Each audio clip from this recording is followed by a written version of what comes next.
My name is Dana. I am a recruitment officer here on the National Tutoring Programme. I work with potential academic mentors to be placed in schools to bridge the attainment gap and caused by the pandemic. So this is my second year on the NTP. Overall, I've worked in recruitment for over 4 years in the care and education sector. So looking through CVs is a daily aspect of my role. So today I want to teach you how to create a fantastic CV. Thank you, Dana. And my name is Sarah Gbini-Jesu, and I'm Recruitment Officer on the National Tutoring Programme. I'm responsible for engaging candidates, interviewing them, and helping them get into schools. And we are trying to reduce the gap of learners that were affected by the pandemic. So what I do is I spend a lot of time looking at CVs. So probably about 30 to 50 CVs a week I look at. So I know what a good CV looks like. So Dana and myself would like to share with you all today how to tailor your CV to the job that you want. I just saw some thumbs up going up. So we're going to do a poll. So thumbs up if you're ready for a poll that's going to appear on your screen very soon. Wonderful. Thank you, guys. Awesome. Next slide, please. Can we start the presentation? Brilliant. Great. So what I'll do firstly is we'll begin by giving you sort of a brief on what we do here at the NTP before we move on to the CV. If you go to the next slide, please, that'd be great. Okay. So the National Tutoring Programme, it supports pupils across England by providing one-to-one and small group subject-specific tuition for those whose education has been most impacted by the pandemic. So our academic mentors work closely with a school senior leadership team to focus on areas that are in most need of support and helping pupils achieve their learning outcomes. So we have academic mentors covering the core subjects, which are primary English, maths and science, and secondary maths, English, science, modern foreign languages, and humanities. So today, obviously, we want to discuss how to create an excellent CV to help with your application to become an academic mentor. So in your CV, we would like to see why you want to apply to become an academic mentor. We want you to really sell yourself and tell us why we should recruit you as an academic mentor. We want to know why you really want to work with children and really make a difference to those children's lives. Exactly. Thank you, Dana. So what I'm going to talk to you about is what a CV is. So a CV is a written overview of your skills, your experience, your education. Your CV basically summarizes your unique skills, your character, experience, and achievements, which should relate to the kind of job that you want. In the current competitive job market, a good impression is very, very crucial. So on the National Tutoring Programme, your CV will be the first point of contact with us and potential employers. So it's essential that you do get it right. So in today's webinar, we're going to talk to you through some simple rules to follow to ensure your CV stands out for the right reasons. Next slide, please. So your CV should be simple and uncluttered. Most employees only spend a few minutes, in some cases 30 seconds, scanning your CV. So it's important that they can clearly see what you are looking for. Firstly, your CV should be no longer than 2 pages. Secondly, it should be subdivided into sections. We recommend a header, personal profile, skills and summary section, work experience section, education, and of course, for any additional information. The CV should include your full name and possible your email address and phone number. But on the NTP and other organizations, you fill out an application beforehand, so we already have your contact details. So when you present us with your CV, having your email address and contact details isn't required when applying to be an academic mentor. We do also have a chat going on, so if you do have any questions, feel free to pop it in the chat. We will be monitoring the chat and answering your questions as we go. Next slide, please, Dana. Great. Thanks, Sarah. Yep, so the first section of your CV should be your personal profile. Now, this is the section where it gives you a chance to really sell yourself and get noticed and make your CV stand out above the rest. So schools will have a lot of applications to go through, and this is your chance to really let them know why you are right for the role of an academic mentor. You should include information about your personality traits, for example, being enthusiastic, being patient, being trustworthy, or diligent. These are exceptional personality traits of an academic mentor. It's also really important to include any long-term goals that you have, especially if you're wanting to progress in a career in education. So say, for example, you want to become an academic mentor to be more involved with working with children or to jumpstart your teaching career. You should also list other reasons as to why you want to become an academic mentor, such as progressing your teaching career, wanting to make a difference to those children who have been impacted by the pandemic, and really wanting to make a change. So in this section, it's really important to make sure that all information included is relevant to the role you are applying for. So you can include non-school based experiences such as maybe volunteering to show commitment. Schools are looking for a mentor who is committed to supporting pupils throughout the academic year. So ensuring that you have that included in your personal profile just shows that commitment there. You may also have developed patience and good communication skills through other aspects of your either volunteering life, your career. These are also really essential skills of an academic mentor. So it's important to involve and include any relevant information suitable for the academic mentor role. Next slide, please. Good. So what I'm going to talk to you about is your skills, your summary, and your work experience. So again, make sure you keep this relevant to the role that you are applying for. Look at the job description, pick out some skills from the role that are relevant to applying for the academic mentor position. Do not just copy and paste from the job board, as the employer are the ones who wrote and will most likely know if you have copied and pasted.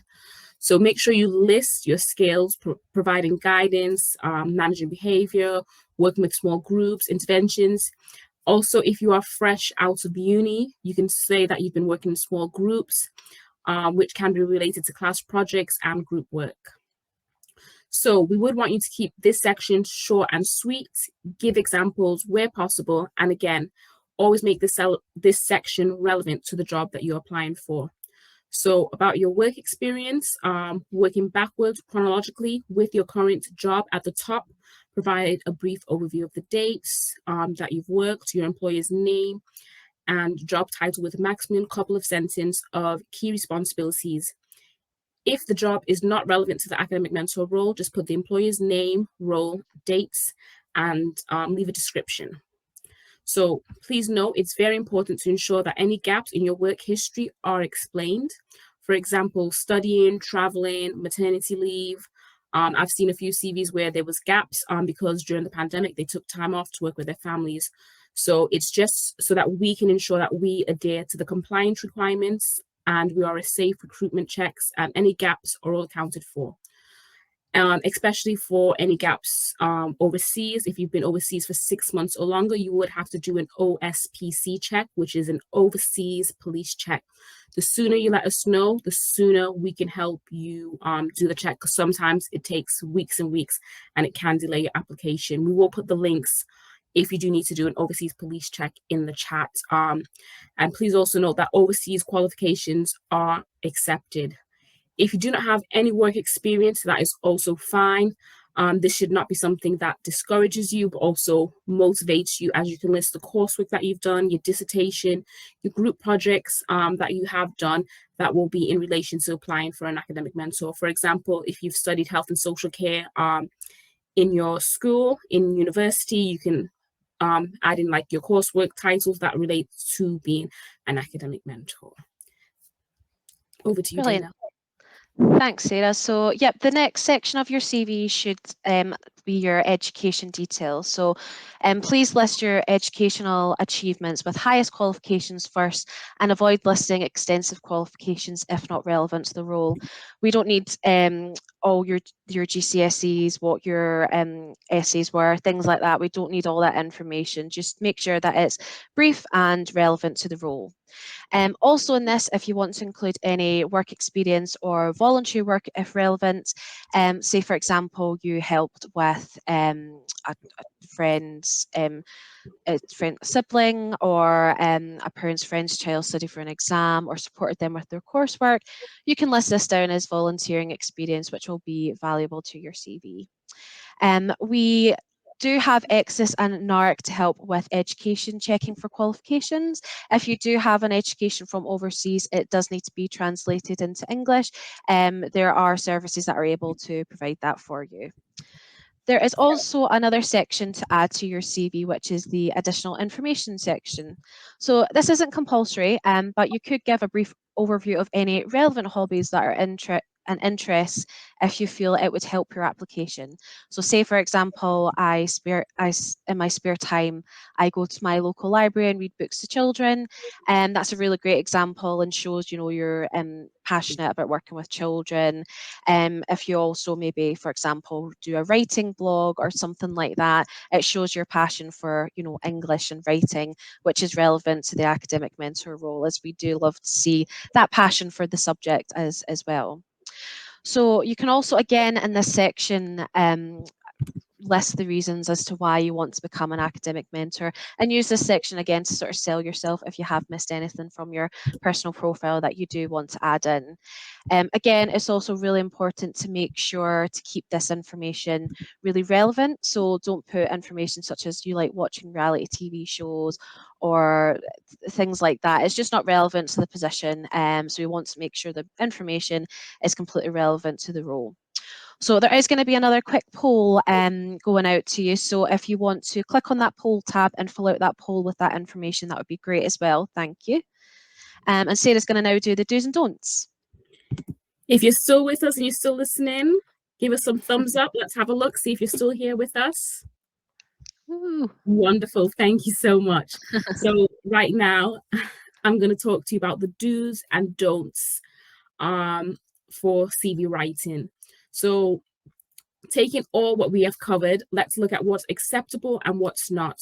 So here on the National Tutoring Programme, we read through every CV and give applicants the opportunity to expand on them at the interview. However, not all employers do this.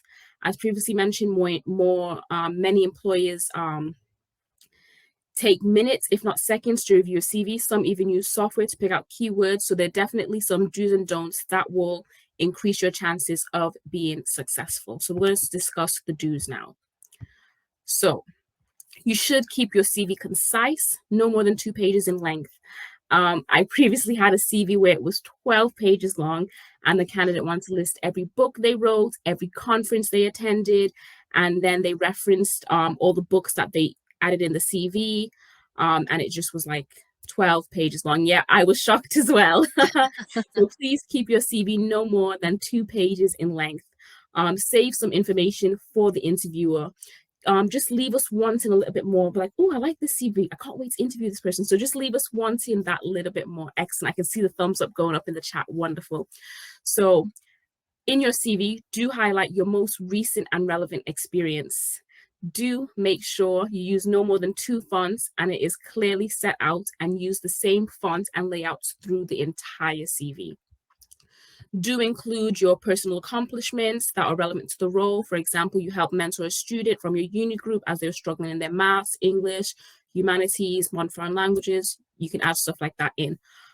Always double check your spelling and grammar. I always use the SPAG method, not spaghetti, but SPAG, which is S for spelling, P for punctuation, A and G for and grammar. So however extras, and if you need to check your spelling, an extra set of eyes will always help. So you can ask a professional to double check, your teacher, your professor, or someone you trust, just to go over, make sure there's no spelling errors.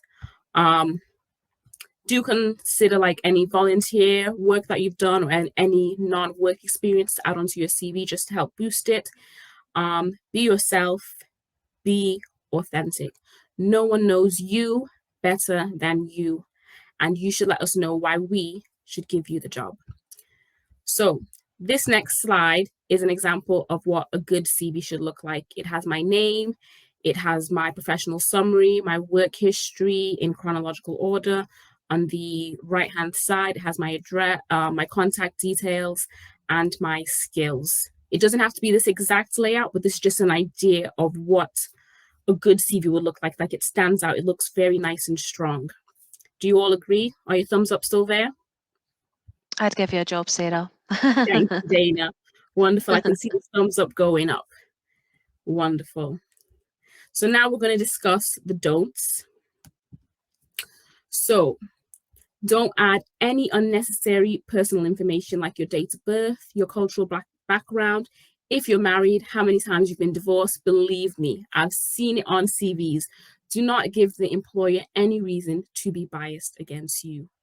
Don't include your photo within your CV. We just want to hear about your skills, your experience, and work history. And if we like what we see, then we will want to meet you. Do not use language that is too informal, no jargon, no jokes. For example, I wouldn't use I'd like a job, but I would use I would like a job. I wouldn't say I'd like to start ASAP. You would say I would like to start as soon as possible. Again, don't worry if you have no experience. You can list your transferable skills, your relatable projects, relevant coursework that you have done at university, college, or sixth form. Don't make your CV too fancy. Don't use like too many lines or text boxes. For example, I had a CV where a candidate sent to me, so I had to download it to go over it. By the time I opened it, the text boxes were like all over the place. And I was really struggling to see like what was in between all the text boxes. It took me over 45 minutes, would you believe, to just look at the CV, which was not something an employer would usually waste their time on. Yes, I was shocked as well. Don't rely on any buzzwords, cliches, jargon. Don't go overboard. For example, I had an aha moment. No, because not everybody would understand that, and it may go over in the employee's head. So don't use cliche words like it was an uphill battle. Better safe than sorry. Don't use stuff like that. Just keep it professional, formal language, and don't include anything confidential. For example, we don't need to know your entire medical history, your sexual orientation, your national insurance number, or your religious beliefs. Don't include references. You can just add a short sentence at the bottom. References will be available on request. And you cannot, I'm so sorry to say this, have your family members have reference because they are biased. They like you, but we want to like you for our own merits. So don't include any random, unrelated, off-putting hobbies. For example, I had a candidate who said, I love drum and they work as a part-time elf. That's all they said. So I'm little unsure on how that was relevant to the role. I didn't explain if it was a part-time job working with children, nothing, no context. So basically no other information was given and I didn't find it really useful, her telling me that she loves drum and she was a part-time elf. So don't try to hide any gaps. Just be open and honest when it comes. Don't use negative words like, I had aggressive sale targets. The role was very bossy. No, try to keep it all positive, light. You will see when it gets there. And if you're unsure, just have someone look over it for you. It's not a problem. And if you want us to look over your CV, we will absolutely be happy to look over your CV as well. So the next slide is an example of a bad CV. So you can see that it has way too much personal information. It has my Instagram handle. It's got my Facebook. It's got my photo. It's got too much information. If you look at the professional profile, you can see I've just copied and pasted a list of skills. There's nothing more to it. It's just a lot of text. As you can see, on my hobbies, I went on about how I fix a car, how I enjoy fixing it, which is fine. But then I went on and on about how it breaks down, why I fix it, how my dad taught me how to fix cars. It's all irrelevant. You just keep it light, airy. I fix cars in my spare time. Wonderful. That's fantastic. So if you're applying to be an English academic mentor, you can see how there's a few spelling mistakes. For example, the way I've spelled hobbies. You would believe how many times I've seen this looking at a CV that people don't spell correctly. For an example, just yesterday when I was looking at a CV, it said, I would really like a carer in this role. And I think the candidate meant I would really like to have a career in this role. So it if an employee is looking at it, it might just go over their head because it's a spelling mistake. The word was spelled right, but it was also spelled wrong, depending on how they meant it. So yeah, so just have someone look over your CV. You'll be fine to get through this. So are you all still with us? Thumbs up. Wonderful. Over to you, Dana. Brilliant. Thank you, Sarah. Yeah, that really sort of highlights the do's and don'ts of our CVs. Ultimately, we just want you to really, really sell yourself and, tell us why we should hire you as an academic mentor. So that is the end of our CV writing webinar. It's went quite quickly, but it's great to see all that engagement from you as well. Love to see all those thumbs ups and all the emojis coming through. It's great.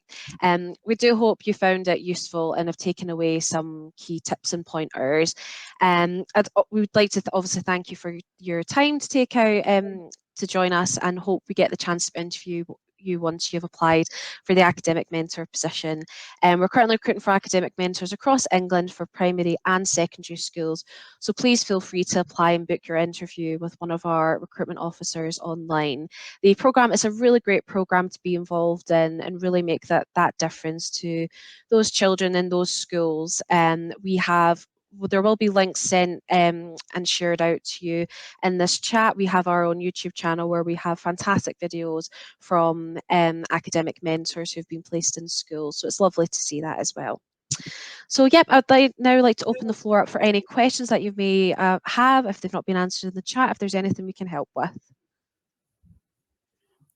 Claire, Lucy, any questions for us? Does anybody want to come off mute, ask a question?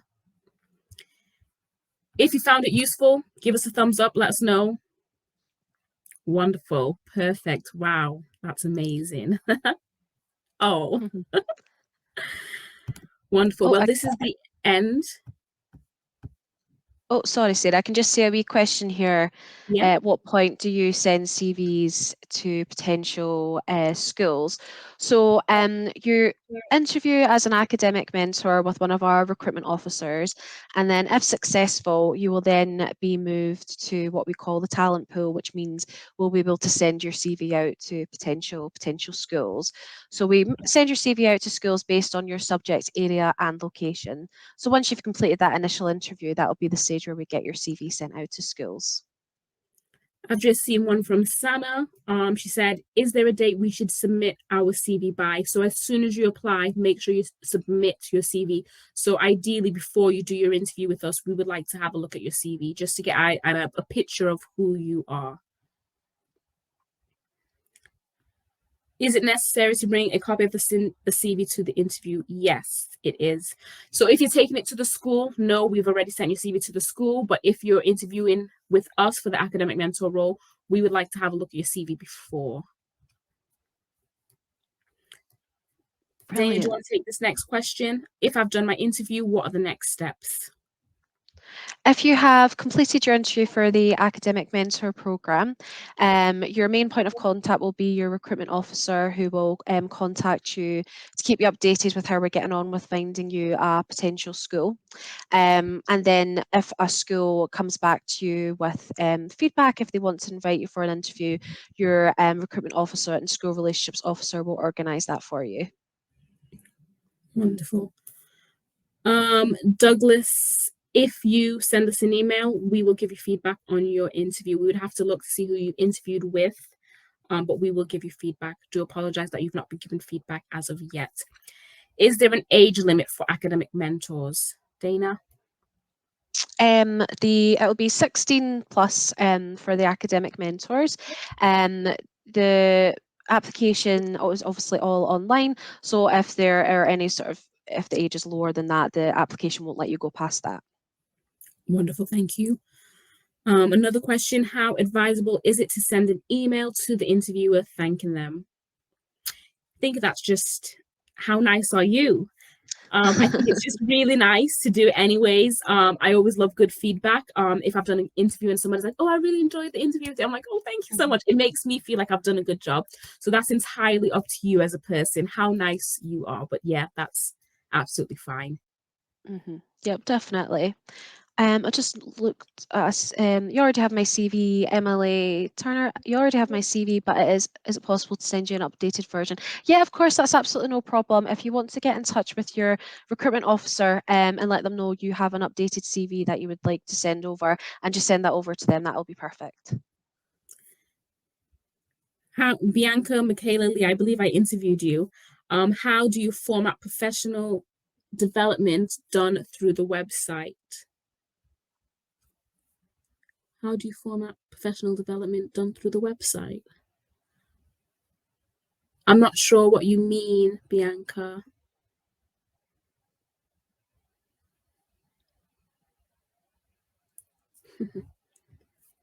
For example, a training course. Oh, so how would you do it? So we do have training courses available. If you are interested in some, I will send you an email on how to do extra training if you're interested. Just I'll ping you an email after this, okay? How do you format it on the CV?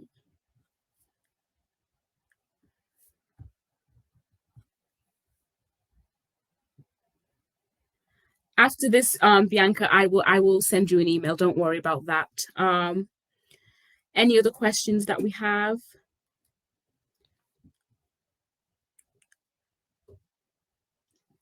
So I think Ken's asked a question, how do I send my CV across?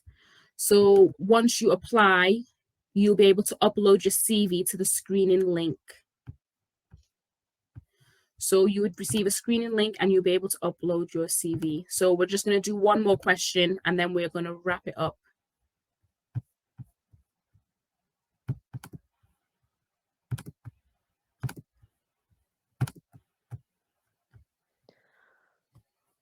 How long does it take to be matched? It does take quite a while.